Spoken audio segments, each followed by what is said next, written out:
Bonjour, Madame Janfar, et bonjour également, Kamar et Zolia. C'est ça.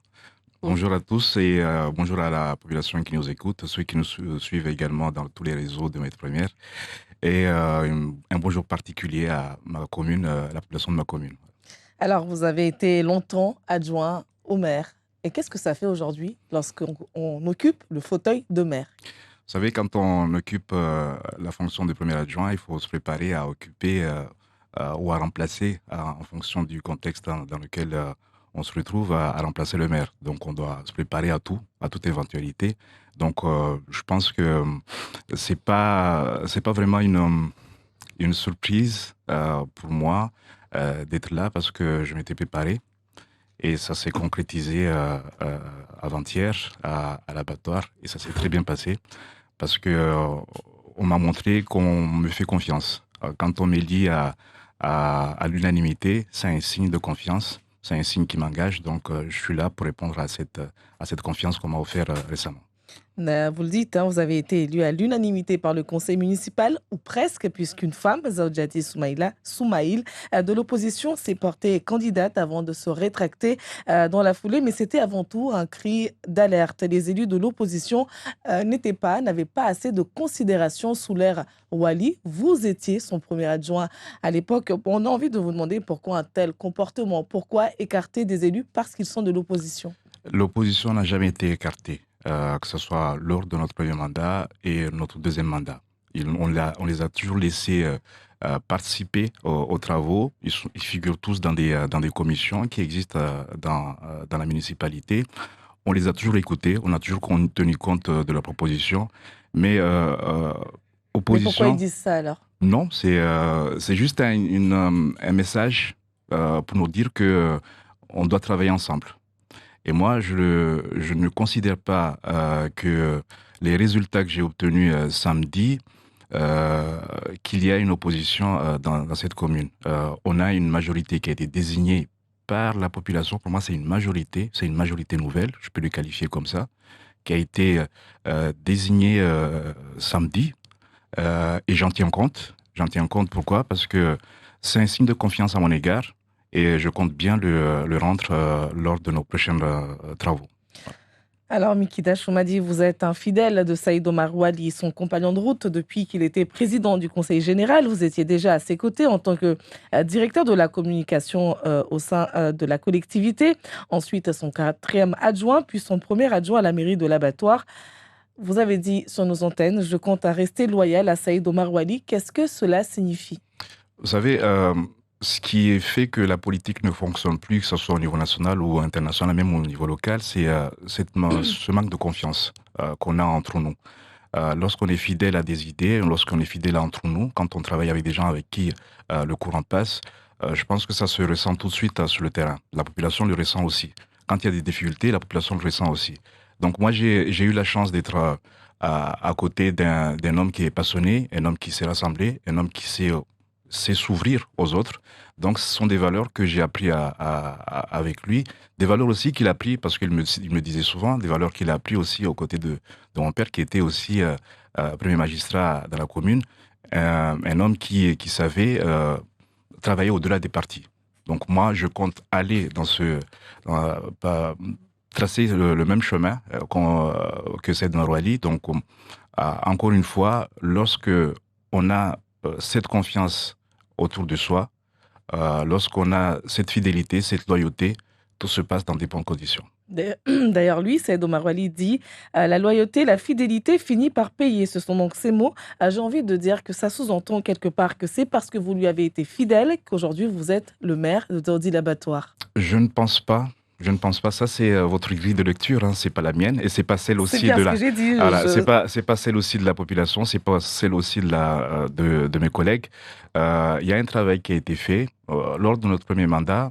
J'étais 4 mois adjoint, je m'occupais de l'administration générale. Donc j'avais une vue globale des différents dossiers que nous étions amenés à traiter. C'est pour le deuxième mandat, j'étais premier adjoint. Ça a une signification, je pense. C'est un signe de confiance également. Partir de quatrième pour arriver au premier, c'est un signe de confiance aussi. Mais il faut savoir aussi que j'ai occupé d'autres fonctions qui ont démontré que je pouvais éventuellement conduire la destinée de notre commune. J'ai occupé des fonctions d'outre-mer. On m'a confié des missions. Des élus m'ont confié des missions alors que je les connaissais pas. Je connaissais pas ces élus, que ce soit des élus entiers ou réunionnais, parce que on avait déjà travaillé ensemble. Ils ont vu en moi quelqu'un qui pouvait éventuellement les conduire et présider aussi l'institution dans laquelle j'étais président. Voilà.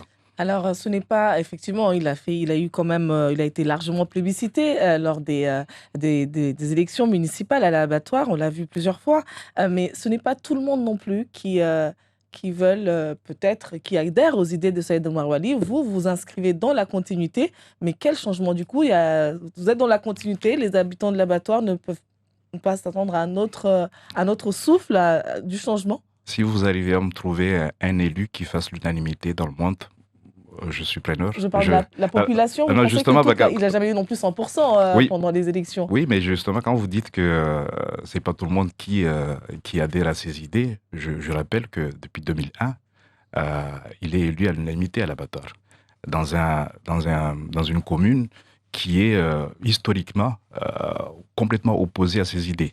Donc ça a une signification également. Mais vous, Donc vous êtes à lorsque vous notre... faites la politique juste pour plaire, vous réussissez jamais. Ceux qui faisaient ça, c'est ceux qui avaient cette ambition de plaire à tout le monde. Lorsque vous cherchez à plaire à tout le monde, vous vous attirez, disons, des attentes contradictoires. Et lorsque vous attirez des attentes contradictoires, vous ne réussissez pas.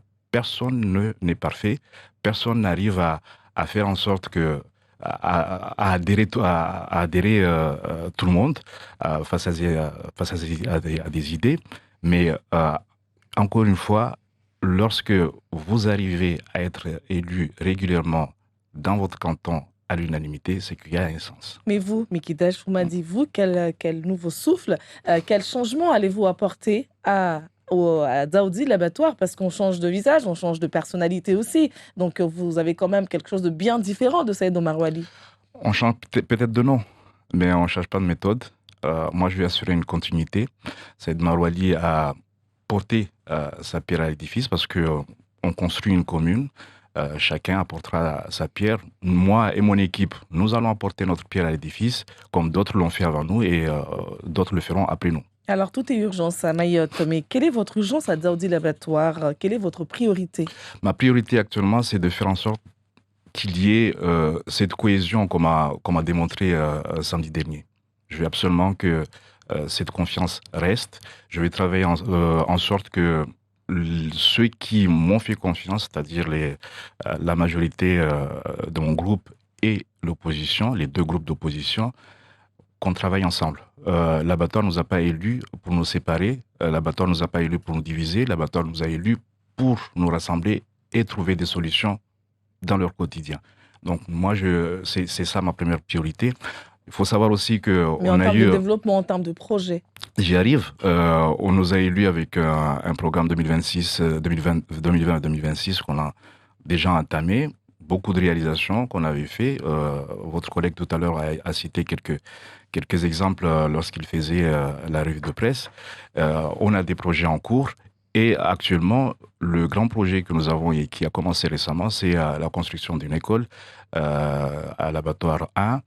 Et prochainement, on va aussi réaliser un bâtiment de la police municipale parce qu'on a une police municipale qui s'agrandit, qui se professionnalise et a besoin aussi des outils adéquats pour répondre aux exigences actuelles. Quelle est aujourd'hui la situation financière de la commune de Daoudi l'abattoir? La situation est très positive. L'année dernière, on a validé les propositions de la Chambre régionale des comptes qui a émis des encouragements dans notre façon de gérer la commune.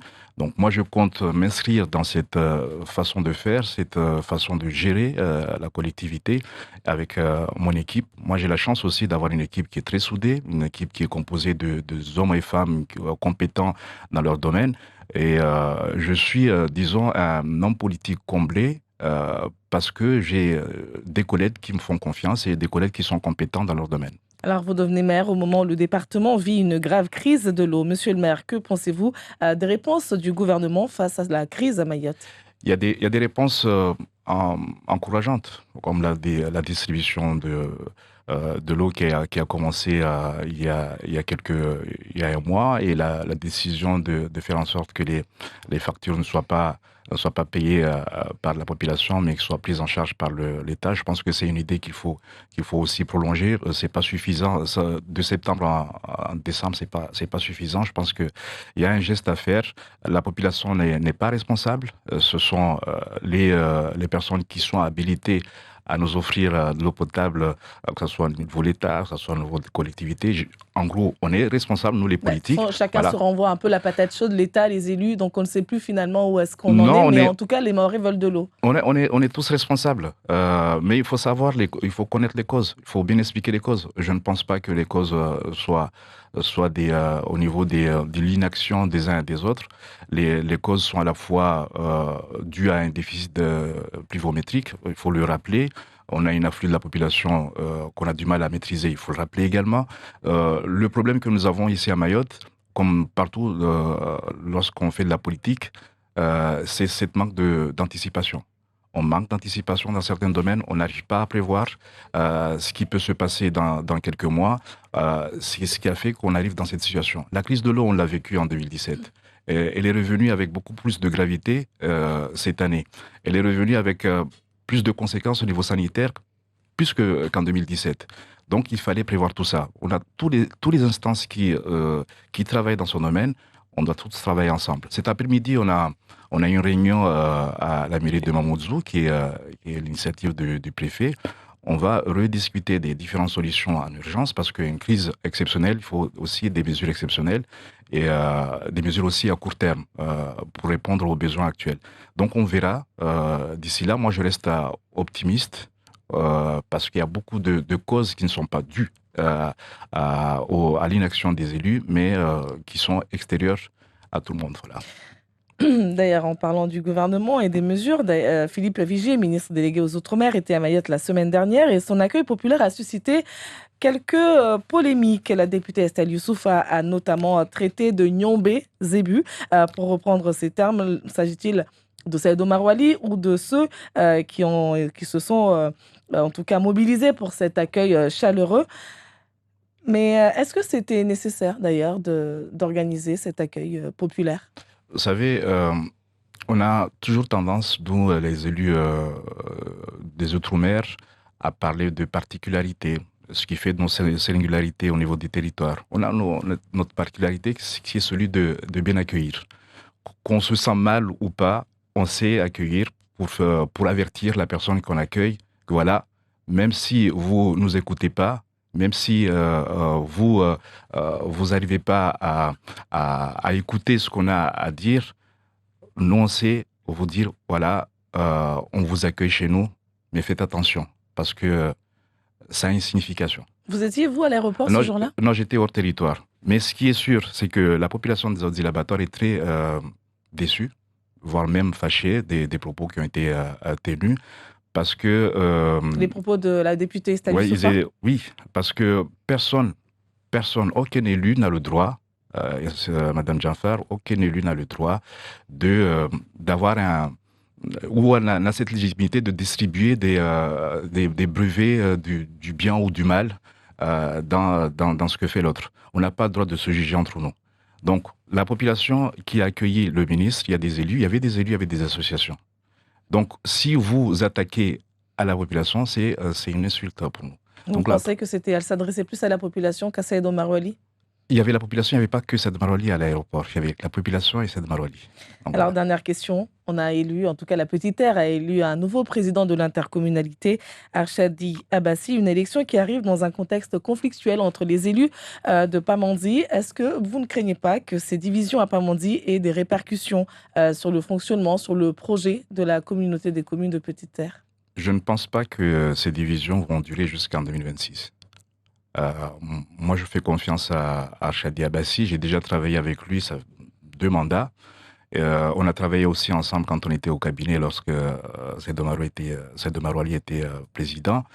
Je sais qu'il fera tout pour qu'il y ait une cohésion entre Pamandzi et l'abattoir.